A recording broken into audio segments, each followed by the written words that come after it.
रात में पूरी पूरी रात लोग जागते हैं और सुबह जो है जहाँ फजर हुई और रोशनी हुई लोग सो जाते हैं। कि एक इतना बुरा रूटीन है।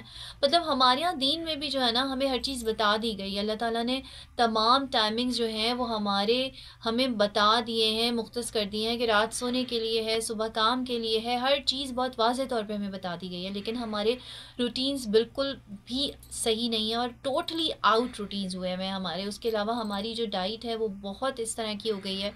ज़्यादातर सारी रात जागते हैं तो भूख भी लगती है। इवन मैं भी जाग रही होती हूँ तो मुझे भी भूख लगती है। आप 2 बजे तक जागेंगे, अगर आपने 10 बजे खाना खाया हुआ है तो ऑब्वियसली आपको भूख लगने लगेगी और फिर आपके पास करने को रात में कुछ नहीं होता, तो आपको सिर्फ यही होता है कि अच्छा ये ऑर्डर कर दो, ये खा लो, इस तरह कर लो। तो ये सारी चीज़ें जो है ना वो आपकी ज़हनी सेहत, आपकी जिस्मानी सेहत तो मुतासर हो रही है। आपकी डाइट की टाइमिंग्स, आपके खाने पीने के टाइमिंग्स, आपके सोने के टाइमिंग्स चेंज हो रहे हैं, वो तो आपकी जिस्मानी सेहत तो मुतासर हो रही है, लेकिन जिस तरह से आपकी ज़हनी सेहत मुतासर हो रही है उसका अंदाज़ा अभी आपको नहीं हो रहा है। हमारे यहाँ बच्चे अगर हम बात करें तो चीज़ें भूल जाते हैं, कहाँ रखी है पता नहीं, कहाँ रखी है याद ही नहीं आ रही, पता नहीं, ये बात बिल्कुल जहन में ही नहीं आ रही। तो ये सब चीज़ें क्यों हैं? इन सब चीज़ों के पीछे रीज़न है, आपकी नींद जो है वो सही टाइमिंग्स पे पूरी नहीं हो रही है।